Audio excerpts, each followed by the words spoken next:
আসসালামু আলাইকুম everyone, welcome back to my channel.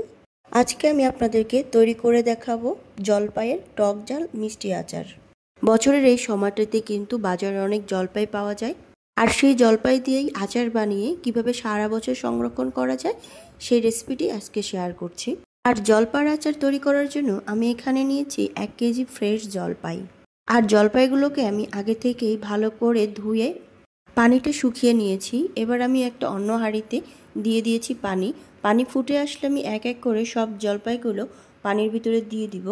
আর পানির ভিতরে জলপাইগুলো ছাড়া মাত্রই জলপাইয়ের কালারটা একটু চেঞ্জ হয়ে আসবে।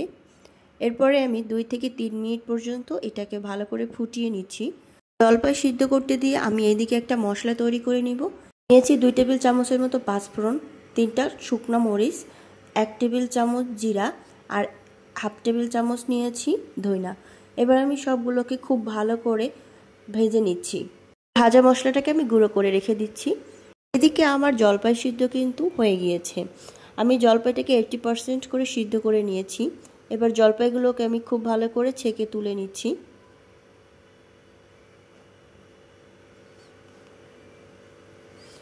আমি জলপাইগুলোকে তুলে একটা ছাঁকনিতে রেখেছি। এবার সব পানিগুলো শুকিয়ে যাওয়ার পরে আমি এটাকে ঠান্ডা করে আমি হাতের সাহায্যে একটু ভেঙে দিচ্ছি। আমি খুব বেশি একটা ভাঙবো না, একটু আস্তে আস্তে থাকবে।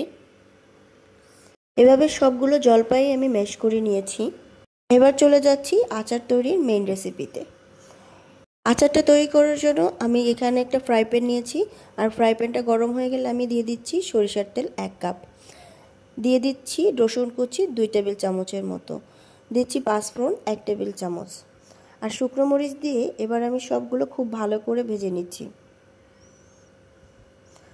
আর এটা ভাজা হয়ে গেলে আমি এখানে ম্যাশ করা সেই জলপাইটা দিয়ে দিচ্ছি।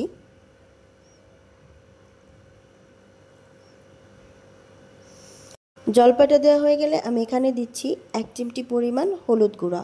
হলুদ গুঁড়োটা এখানে সামান্য পরিমাণে দিতে হবে, জাস্ট কালারের জন্য। এবার দিচ্ছি 1 টেবিল চামচ লবণ। এবার তেলের ভিতরে আমি জলপাইটা খুব ভালো করে একটু ভাজি করে নিব, কারণ জলপাইয়ের সাথে কিন্তু সিদ্ধ করার সময় অনেক পানি ঢুকেছে। আর এই পর্যায়ে যদি আমরা জলপাইটা তেলের ভিতরে একটু ভাজি করে নেই, সেই ক্ষেত্রে জলপাইতে কোনো পানি থাকবে না, আর এই জন্যই আমাদের আচারটা দীর্ঘদিন ভালো থাকবে।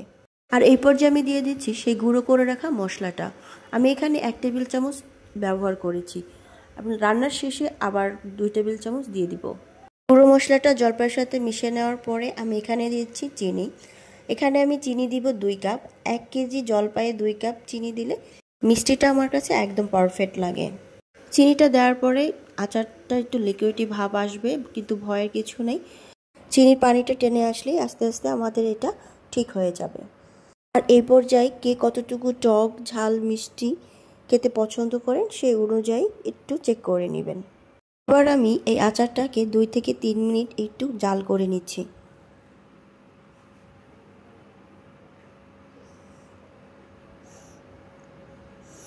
আমার আচারটা জাল করা হয়ে গেলে এই পর্যায়ে আমি এখানে দিচ্ছি 1 কাপ পরিমাণ সাদা ভিনেগার। এই ভিনেগারটা ইউজ করলে আমাদের আচারটা দীর্ঘদিন ভালো থাকবে। আর এখন দিচ্ছি আগে থেকে গুঁড়ো করে নেওয়া সেই গুঁড়া মশলাটা।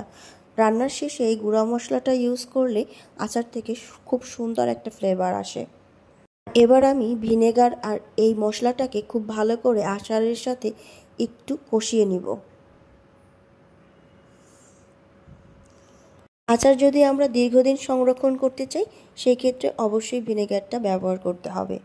আচারটা তৈরি হয়ে যাওয়ার পর আমি একটা বাটিতে সার্ভ করে নিয়েছি। আচারটাকে ঠান্ডা করার জন্য 2 থেকে 3 ঘন্টা আমি এভাবে রেখে দিচ্ছি।